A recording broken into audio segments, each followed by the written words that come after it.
Hey, San Diego. Welcome to our podcast.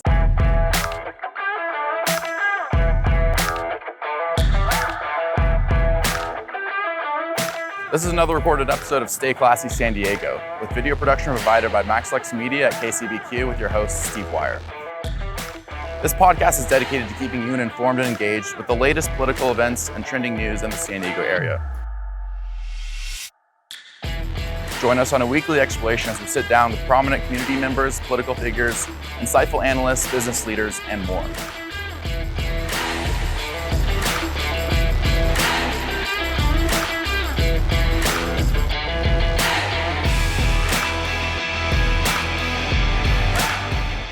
Don't forget to like our video and subscribe to our channel on YouTube, and enjoy the show. Well, thanks for joining us today, everyone, for this 56th episode of Stay Classy San Diego. Today, we're going to have on Phil Mauriello Jr., who's the host of the California Underground podcast. Phil is a constitutional attorney. He's a political media commentator, and he started the podcast in 2018. Is that correct? And then he wanted to essentially provide a platform for people with views different than sort of the left-leaning narrative in California to discuss their ideas and solutions for the state. So, Phil, thanks so much for joining us today. Feel free to introduce us with any credentials that I left out there. I think you pretty much nailed it. So that was one of the best intros. So thanks for having me on. Absolutely. No, it's a pleasure. So first of all, I want us to understand a little bit about your podcast, your platform, and what it is that you do for California Underground. So tell us a bit about yourself and how you started the podcast, sort of like what was the impetus for that? What was like the motivation and like how you got going off the ground? Yeah, I'd always been interested in radio and podcasts. And living in California, I was always one way, leaned a little bit more right of center. And I discovered that the more you talked about your views open and honestly in California, if you ran into someone who also kind of was maybe right of center, which in California is like extreme if you're anything right of center at this point, it was almost like it was a secret club. And it was almost like all of a sudden you met someone who was part of this secret club. It was like an underground society. And I felt like there was nowhere for people to go to kind of get news that maybe was more aligned with their views, give a platform to politicians or people or activists who want to talk about these kind of solutions.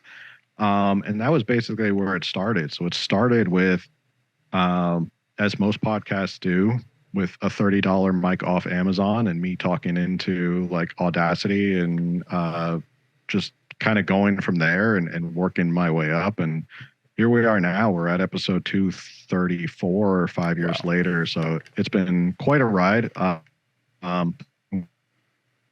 We have some really amazing guests that come on now. So it's been a lot of fun. Sure. If you had told 2018 Phil, who started with that little $30 mic from Amazon, where he would be today and who we'd be interviewing, I don't think I would have believed it back then.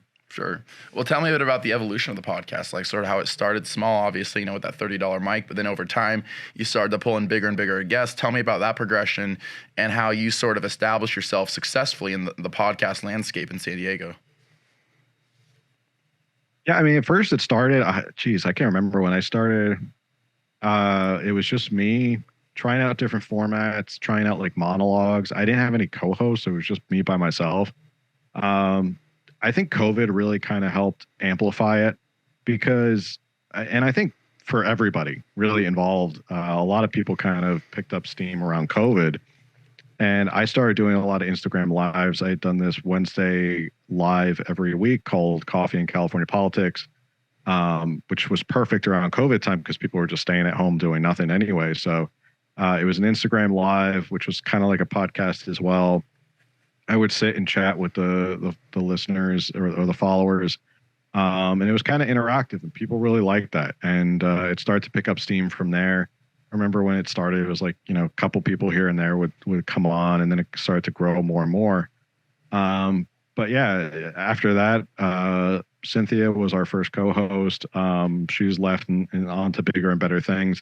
Now Camille is my co-host. She's an amazing researcher, hard worker, loves California politics. And it's just kind of gone from there. We've always put out the feelers for different politicians to come on. And slowly but surely, like I think the one thing that podcasters, anyone who's out there who's listening, should know. I don't want to get too deep right off the bat, but the biggest thing you should always do is try to create a platform that is honest and not try and, as much as people want to be inflammatory, they want to get that viral clip as much as possible. Be honest, give people a platform that they're going to come on, they're going to feel comfortable, and you're going to find that you're going to get a lot of guests who, once you start to build that reputation of, I know you treat guests well, I know you're not doing any gotcha questions or anything like that, you'll start to get bigger guests slowly but surely. So I guess that's one piece of advice for podcasters out there listening is just try and make a nice space for people to come onto the podcast and talk and really amplify their voices, which we found that a lot of people we've had on. So this summer we were lucky enough to have about 4 assembly members on. Wow. 4 elected assembly members on. And they love it. They love coming on because, one, it's a platform that is not usually open to them in California. And 2, it's an hour-long podcast, so they get to expand on their ideas and really dive deep into what they're trying to do and explain themselves rather than those 2-minute sound bites. So yeah.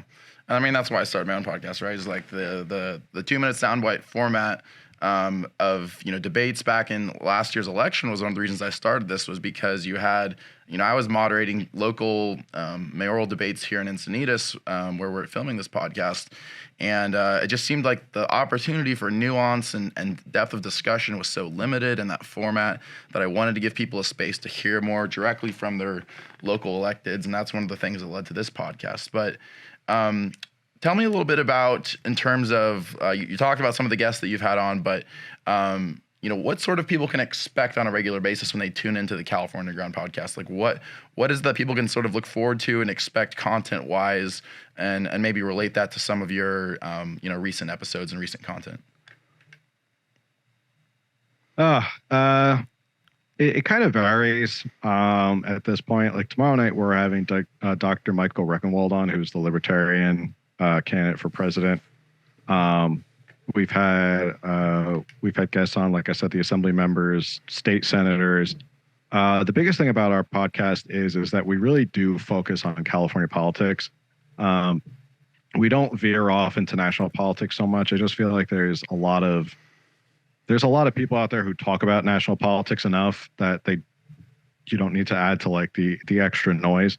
But California politics, I think, is so important to talk about and really dive into what's going on, and really let people know what's going on and how they can take action, because it's always so popular in the national media to kind of make fun of California, to laugh at California, say California is, falling apart, and it's all these things. But these are real issues, and these are real people who are impacted by what's going on in California. It's a beautiful state. It could be a state of abundance and success and prosperity. And that's sort of our feeling, is that there's a lot of people who are holding California back. And I think we need to do a deep dive into it. So we're lucky enough to get elected officials on, candidates, like Dr. Michael Reckenwald. We're trying to get some other people on as well. Next year, 2024, is going to be a super busy year. Because candidates are now going to start a campaign. They're going to want to come on more. Yeah. So, yeah, I mean, you can expect anybody from local activists who are getting involved, elected officials who are actually making policy right now. That's something that we always like to have on.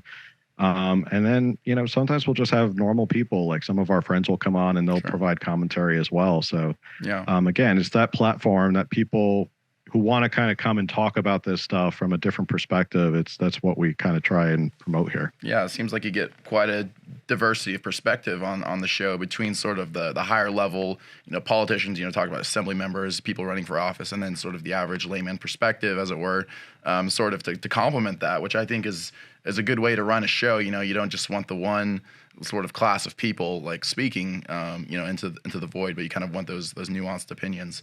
Now, I wanted to ask you about some of the specific issues that we talked about before we started recording. A few of the issues that you've covered recently on your own podcast.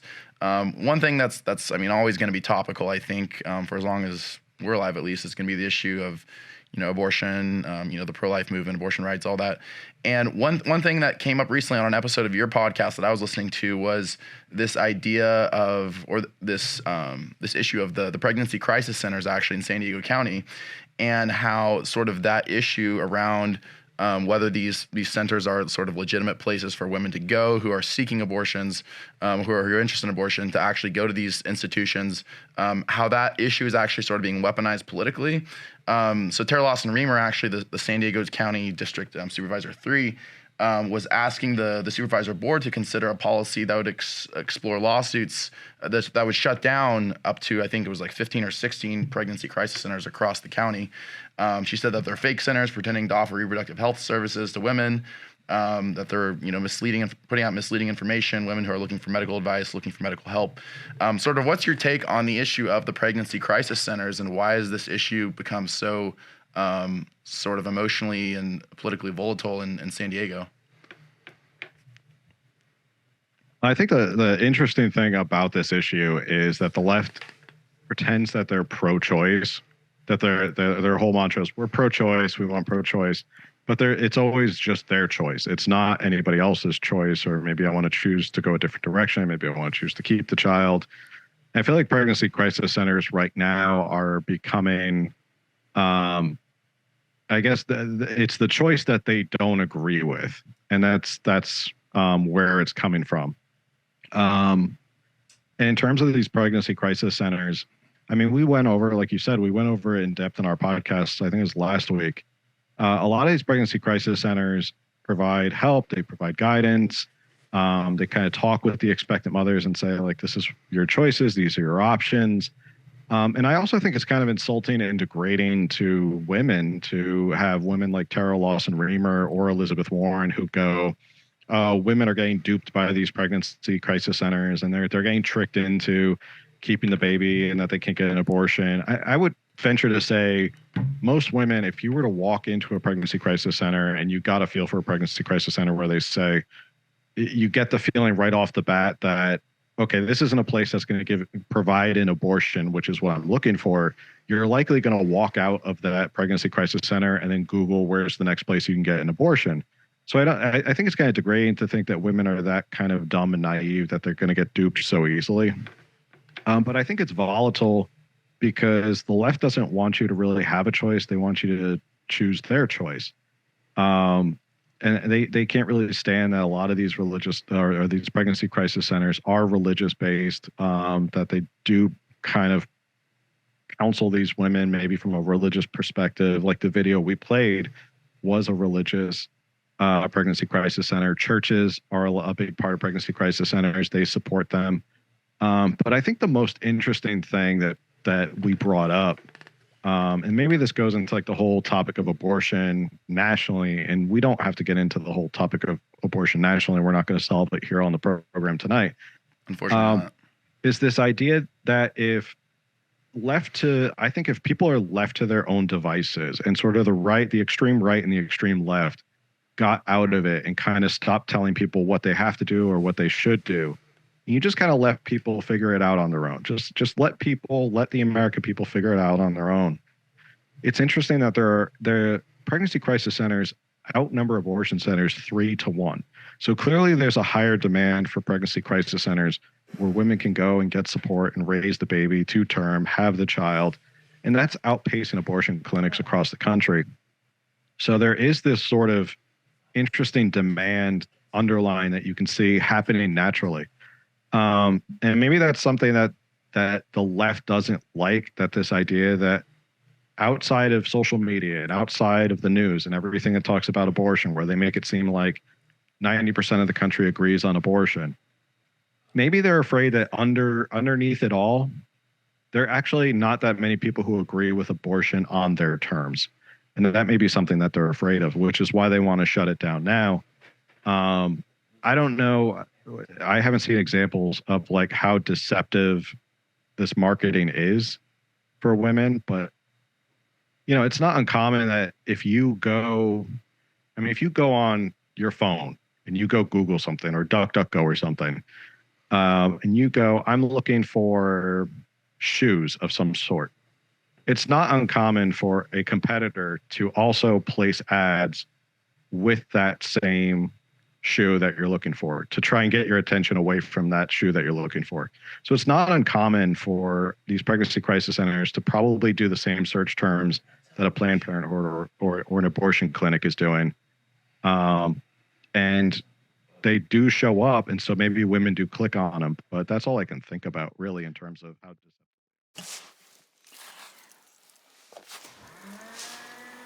Hey there, San Diego. I've been using Dorado nutrition supplements for a little while now, and I can tell you they've made a huge difference in my health journey. Not only are they made in the USA with high-quality ingredients, but they're also rigorously tested for purity, potency, and safety.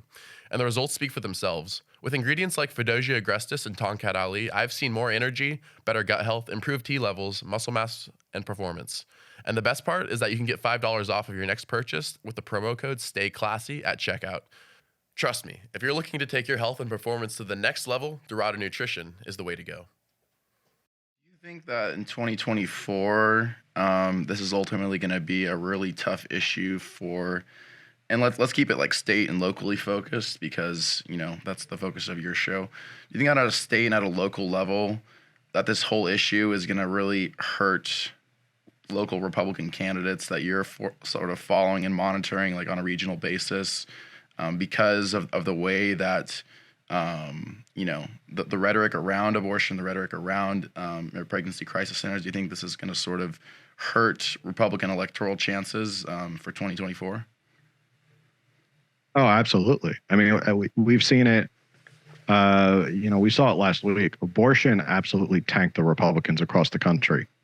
I'm of the belief, and I'll show my cards. I'm Catholic. I'm pro-life, but in a more libertarian stance, I also believe that my beliefs don't have to be forced on you. I have my own beliefs. That doesn't mean I'm going to force whatever I think on you or anybody else. You're free to decide what. It's the beauty of our country. But yeah, abortion tanked Republicans in this past week, and my belief was that once Republicans were successful in getting in Ohio, in Ohio with. What was it? Issue 1. They call it Issue 1 I think so, yeah. In Ohio, not Proposition. That I think when Republicans got the Supreme Court and they got Roe v. Wade overturned, they should have just, that's it. We've done it. This is our goal. We got Roe v. Wade overturned. End of issue. Goes back to the states. Leave it alone.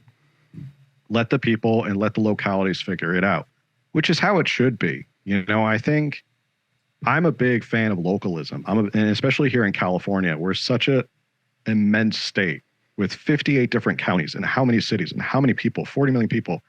There's no way one central Sacramento located government can rule over this many people with this broad of backgrounds, of heritages, of geography, topography, all of this stuff.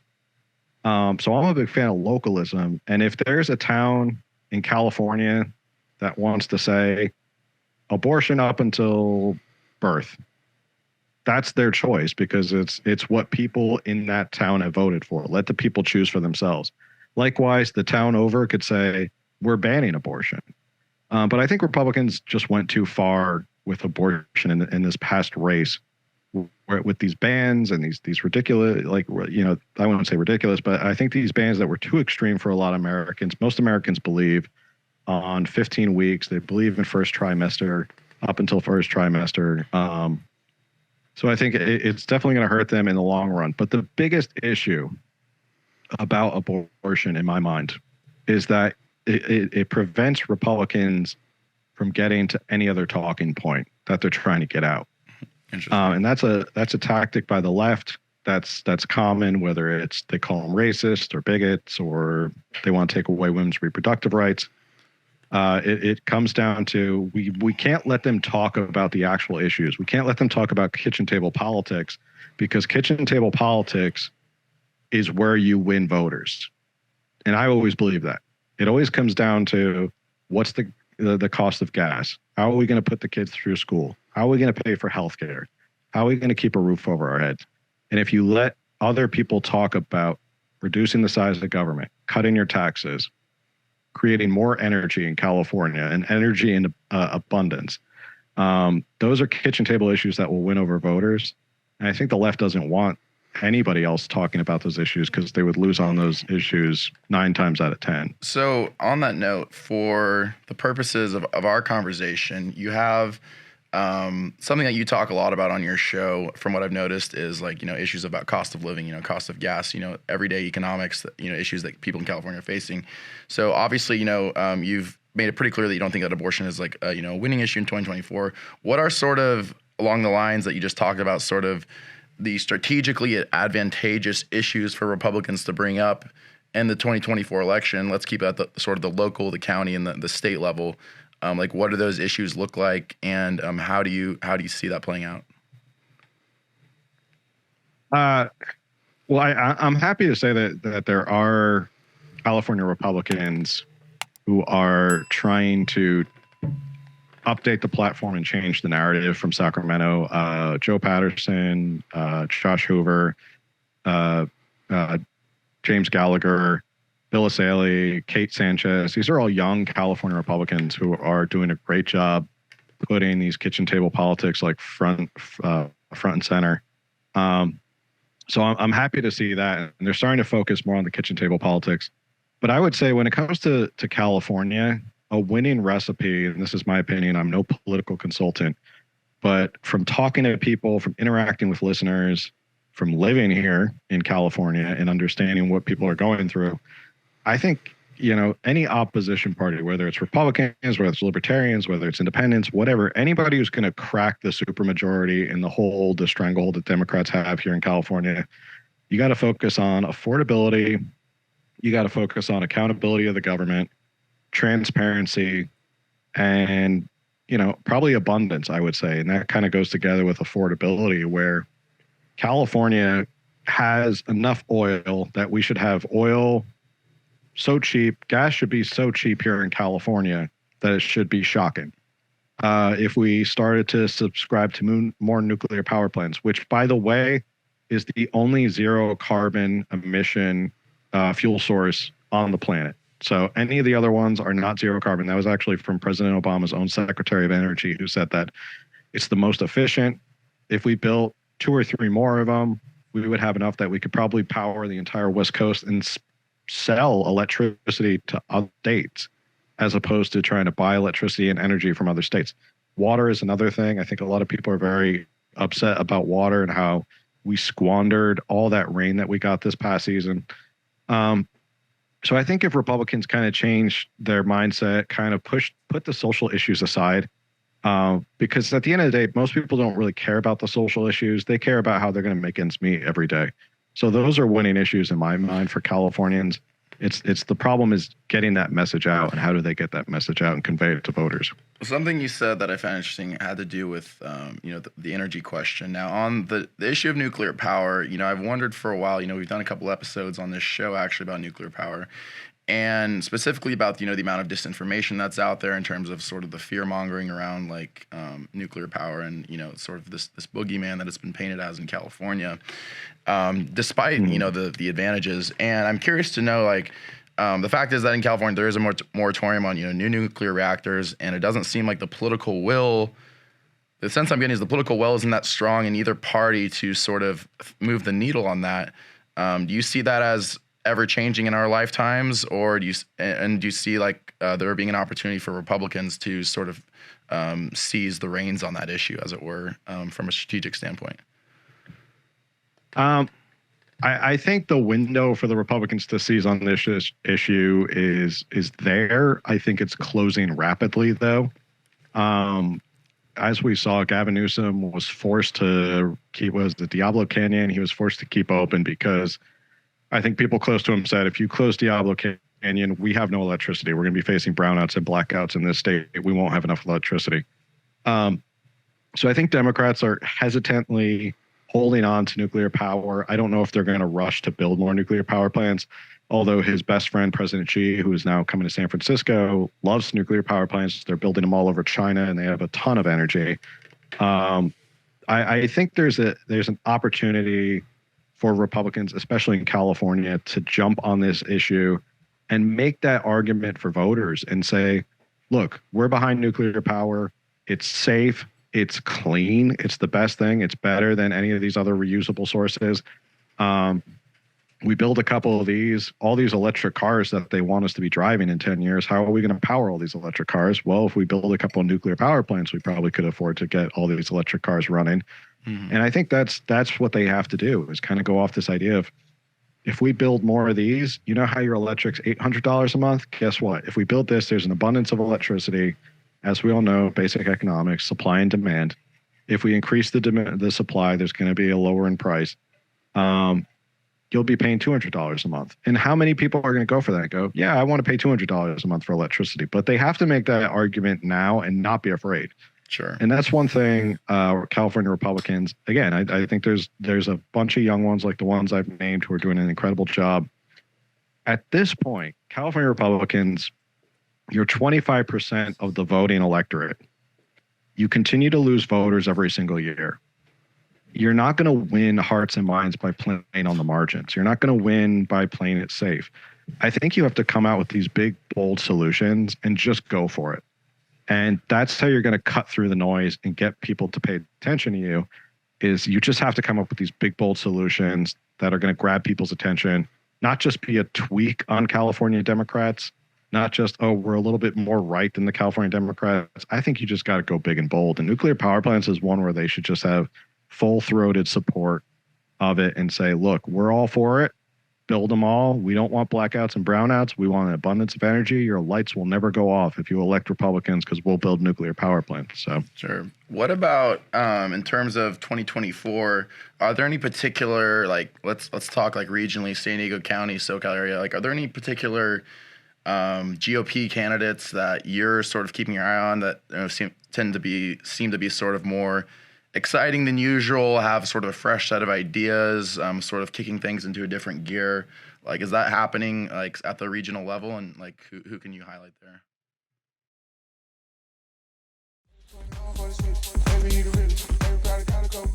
Hey, Stay Classy listeners, Steve here, and we have a new friend of the show I can't wait to share with you. None other than Legendary Group, San Diego's premier nightlife company that specializes in making your nights unforgettable.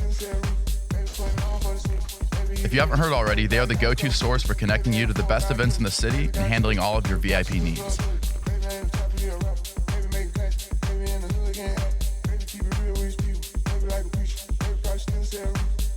To access the very best of San Diego, visit www.legendarygroup.com. That's www.lgndrygroup.com for more information.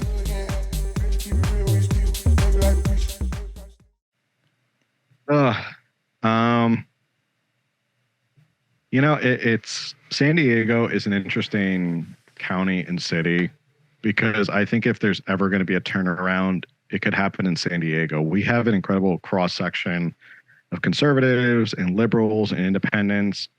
It's just an amazing cross section. It's probably what makes our city so like amazing is just kind of the blend of people we have here. But at the same time, I don't think there's a couple politicians here that I'm a big fan of. Richard Bailey's the first one who comes to mind. I think he's super exciting. I think he's got a lot to say. Bill Welsh is another. Yeah. Richard's a great guy. Lot of energy. And I really was hoping he was going to run for Tara Lawson-Reamer's seat, which is the seat where I actually am in. I think he would have been fresh blood into the GOP and into San Diego politics on the county level. Nothing against Kevin Faulkner. I just think like it's time for fresh blood. And I think it's time to kind of move the needle and turn over a page and get someone in there who can kind of excite young voters and get people involved. And do you Faulkner? I thought Amy Rant. Sorry, go ahead. I don't think I think Faulkner, and I'm a Faulkner fan. I thought he was on our show during the recall. Very smart guy, great guy. But there's something about it, and I don't know how to describe it, but do you ever get a feeling like when you look at a race and just go, yeah, this person's not it? Like you just know in your gut, like this person's not it. I mean, you can look at a presidential race and go like, this guy's not it. Like they don't have it. Like they're not going to be the presidential nominee, or they're never going to be president. Yeah. There's sometimes you just look at a race and go, you just it's not for you. Like, you could be better somewhere else. You could be doing something else. I thought Amy Reichart ran a hell of a race in District 4 for Nathan Fletcher's seat. That's a tough race. Not going to lie. I mean, she was up against union-backed money with Lorena Gonzalez. Kind of ironic that Nathan Fletcher's seat, he had to step down, and then then Lorena Gonzalez ended up funding and backing the candidate who then got elected. So at the end of the day, Nathan Fletcher and company got to pick their own replacement, but that's a whole different story. So yeah, I would say Richard Bailey is one who I would be excited about. And I know there's frustration in the grassroots here in San Diego. I know there's frustration between sort of what's going on with the establishment of San Diego GOP and sort of the grassroots. They're way out of touch with each other. And there is huge frustration with what's going on with the grassroots and what's going on with the San Diego GOP. People who are in charge of the San Diego GOP right now, I don't think the grassroots are very happy about that. And I think there's some controversy there of like, is sort of the old guard not relinquishing their power and not letting fresh blood come up, like a Richard Bailey. So I think that's a big issue that San Diego GOP is kind of struggling with right now. Interesting. I mean, talk about it a bit more. I mean, like, do you see that as sort of being a stranglehold on opportunities for Republicans to, sort of break new ground, as it were, in 2024 and beyond? Like that sort of internal conflict as sort of holding the party back? Yeah, I mean, it's amazing to me that we're entering 2024 with an incredibly unpopular mayor of San Diego in Todd Gloria, who is not wowing even people in his own party. And the San Diego GOP, there is not one murmur of who they might run for mayor. It seems like it's a seat for the taking. Mm-hmm. And it just amazes me that this will be the second time in a row that the San Diego GOP is just going to mail it in on the mayoral race. And it's something I believe can be won. Kevin Faulconer it wasn't that long ago. Kevin Faulconer was mayor of the city. And to think there was a Republican mayor of the third largest city in California, people kind of roll their eyes. They're like, wait, what? So it is winnable. Yeah. And I think it's also kind of a testament to the GOP in general, where they just never want to compete in urban areas. They just feel like, and this is going to be a problem across the country for Republicans, if they never learn how to compete in urban areas and start to kind of siphon votes off of people who live in cities, I mean, they're never going to be able to compete in big races across the country. Mm-hmm. But yeah, I'm shocked that like there hasn't been any rumors about any Republicans running for mayor against a really, really unpopular Todd Gloria, who is kind of floundering in the job. How unpopular is he? What's his approval rating? I'm curious. I mean, I don't know, but I haven't seen it, but I was reading a Voice of San Diego article, which is actually an interesting article about why is no one running for mayor of San Diego? And they started off with how unpopular he was, how much he didn't really excite any of his voters. But at the same time, he's made it look so hard to do the job of being San Diego mayor that most people just don't even want to do it. I know there's a guy named Larry Turner who's running. He's running as an independent. I don't know how much he can change or do anything. So yeah, it's interesting because there are people, I think, in the San Diego GOP who, for a lack of a better term, they believe they are the kingmakers, and they pick and choose the races that they want their people to run in. And whether that person's going to win or not, they just like to pick the people who they run. And if mayor doesn't interest them, they're not going to run anybody in that race. They're not trying to be competitive. So I've definitely I've expressed my issues with the San Diego GOP on the show plenty of times. So yeah. Do you feel like, is there anybody in particular where you're like, man, like that person could step up and realistically run for mayor in 2024, or like any theories, speculation, or from your part as far as? I think that's why I was kind of dismayed when Kevin Faulconer said he was running for county supervisor. I have no because to me, for Todd Gloria. Okay, wait. We'll finish your thought and then we'll hear. Apparently, we have his approval rating. But go ahead and finish your thought. The issue with Kevin Faulconer, why him running for supervisor made no sense to me, was because to me the campaign writes itself for him to run for mayor again. He gets to come back and go, "Hey guys, I've been gone for 4 years, and look at how bad the city's gotten. Look at what Todd Gloria has done to our city only 4 years after I left. Before I was here, it was, maybe the homelessness was down, the streets were cleaner. I was able to provide cheaper water. I don't know. He could have listed it, point by point to rebut Todd Gloria. And it just seemed to make sense to me. I feel like supervisor didn't quite make sense for him. So, I mean, and instead you could have had 2 competitive races where you had Kevin Faulconer running for mayor that he likely would have won. Then you have Richard Bailey, who was running for supervisor, which he also could have likely won. So you'd pick up 2 seats. But instead they played some backroom politics and pushed out Richard Bailey. What, by the way, Rob, what was the approval rating right now for Gloria? So Gloria, this is a poll according to Newbridge Strategy, which is a public policy research firm based out of Colorado. 39% of voters say Todd Gloria deserves to be reelected, and 54% currently say it's time to give a new person a chance, with 33% saying it's definitely time for a new person. Interesting. Okay. So, it's those aren't great numbers for Gloria, clearly. So again, it's just very interesting that no one, other than this Larry Turner guy who maybe we got to bring him on the show. I don't know.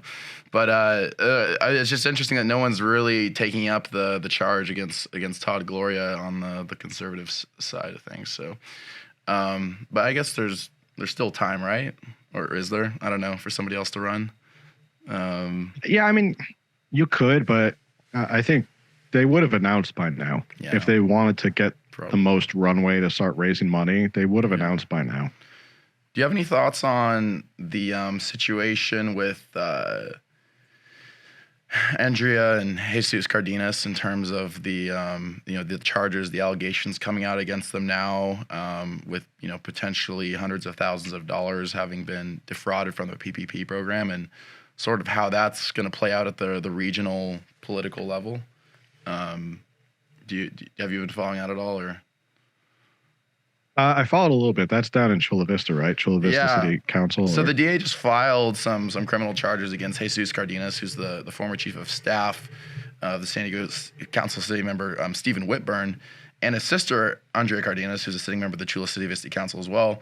They've been charged with multiple felonies related to almost $200,000 in federal COVID-19 relief funds provided to this PAC that they run called Grassroots Resources. So I'm curious to know, in terms of that situation and other similar scandals in the past, how you think that affects sort of the credibility of, of San Diego politics and of the people involved. Well, it gets a lot of play with anybody right of center. Is it going to make a big difference in the next electoral race if they step down? I'm not quite sure. Nathan Fletcher resigned after sexual harassment claims, and it didn't hurt whoever ran for his seat. It's still, the demographics are always going to be the same, and unfortunately, we live in such a tribalistic society that if there's a D or an R next to your name, most people just go with the D or the R, and they don't do their research. But Chula Vista is, I would say, an interesting city to keep an eye on. You have John McCann, who just won Republican mayor. And again, I tell people that there's a Republican mayor of Chula Vista. They don't believe it. But I think there's opportunity in Chula Vista. And again, this kind of comes back to this idea of there's an interesting cross-section in San Diego that could be sort of a microcosm of a larger strategy across California in terms of how do you reach certain voters? How do you speak to certain voters? How do you get the issues that people care about? Try it out on these smaller elections and then start to get bigger and bigger and bigger. Do I think, I don't know what the demographics are of those city council, the next that comes in, we'll just whooping in. But it does, again, I think the more outlets like this podcast or my podcast are around to kind of raise awareness of these issues. Like last week, we talked about 2 California politicians were arrested for DUIs. And then I found out there was a third politician, California Democrat, who was arrested twice for DUIs. I think people just need to know and have that ability to kind of find an alternative source of media and news so that maybe they do change their mind. Maybe this was a story they never knew about, and all of a sudden they go, maybe they see a clip of this show floating around Instagram and go, I didn't know that they were charged with embezzlement or fraud or anything like that. Maybe I'll take a look. And that's really the best thing we can do is kind of put more of this content out there so that people find out about it. And maybe it does change hearts and minds down the line. So you never know what kind of ripple effect there is.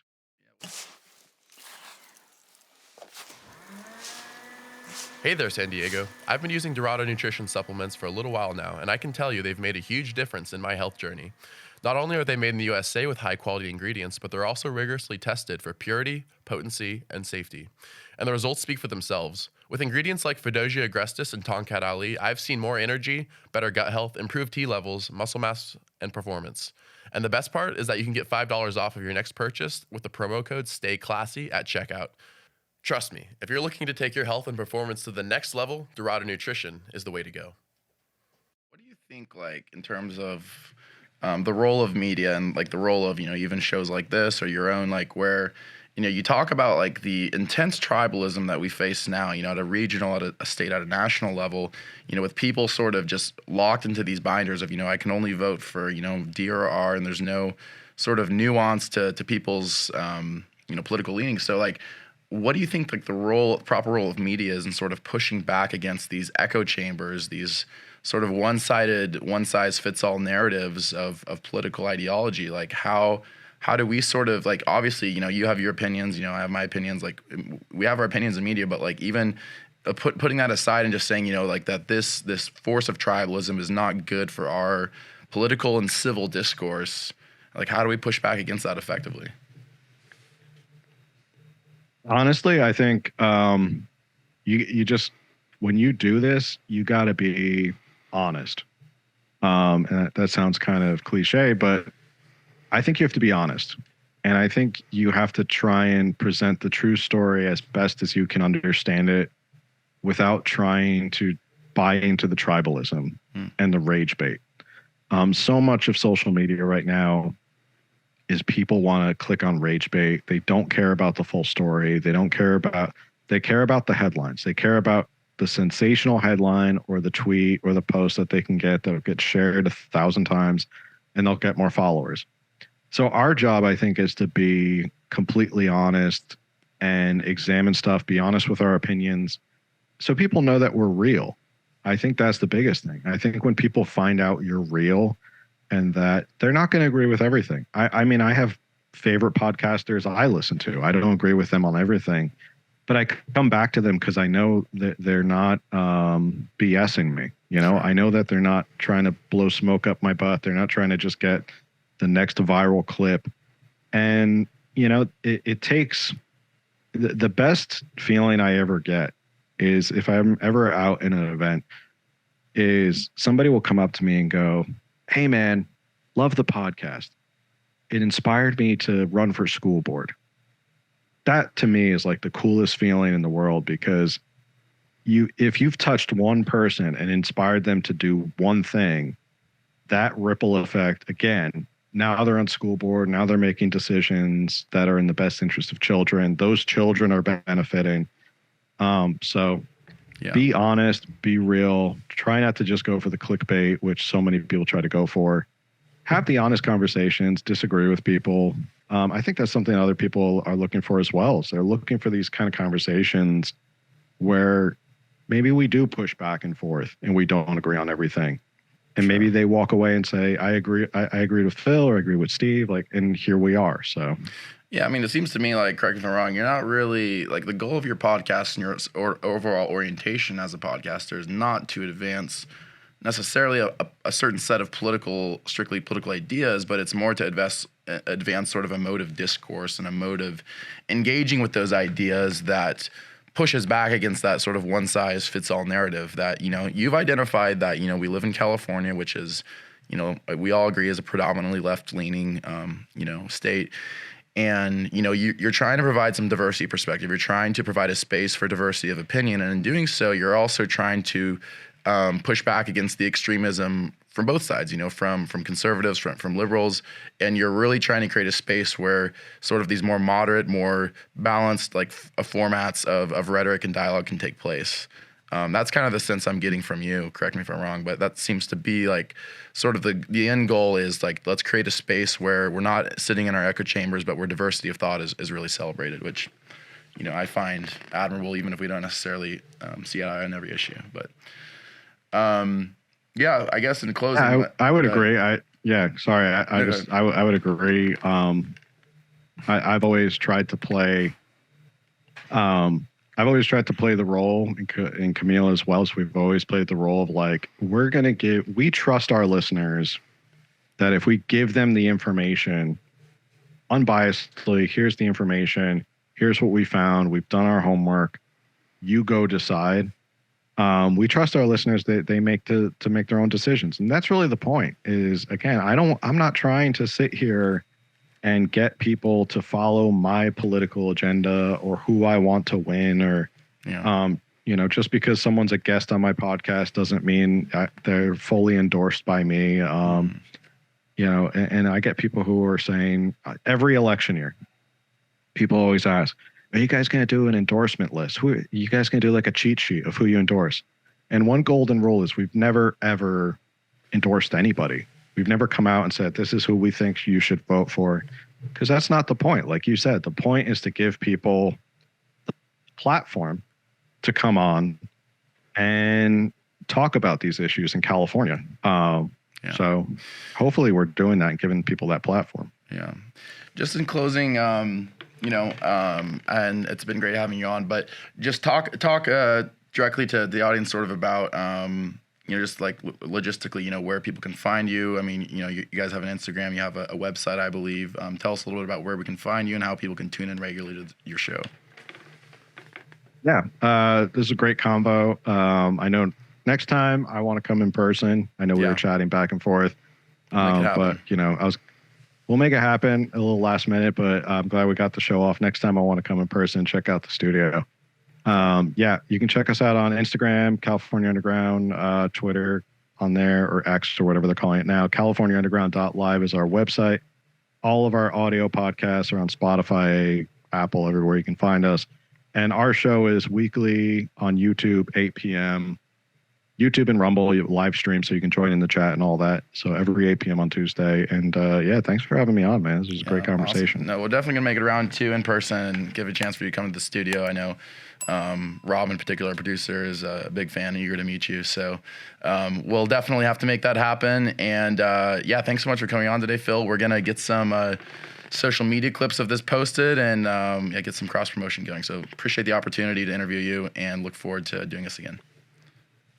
Yeah, thanks, brother. All right, awesome. Thanks. That's a wrap. This has been another recorded episode of Stay Classy San Diego with your host, Steve Wire. Thanks again to our sponsor, MaxLux Media at maxluxmedia.com. Check us out at stayclassypod.com or any of our social media outlets. We're on YouTube, Spotify, Apple Podcasts, Facebook, Instagram, Twitter, and everywhere else you get your podcast content. Please like and subscribe to our channel. It really helps us continue bringing you important content that you're not going to see anywhere else. And thanks to all of our listeners for tuning into the show. See you next time. Stay classy, San Diego.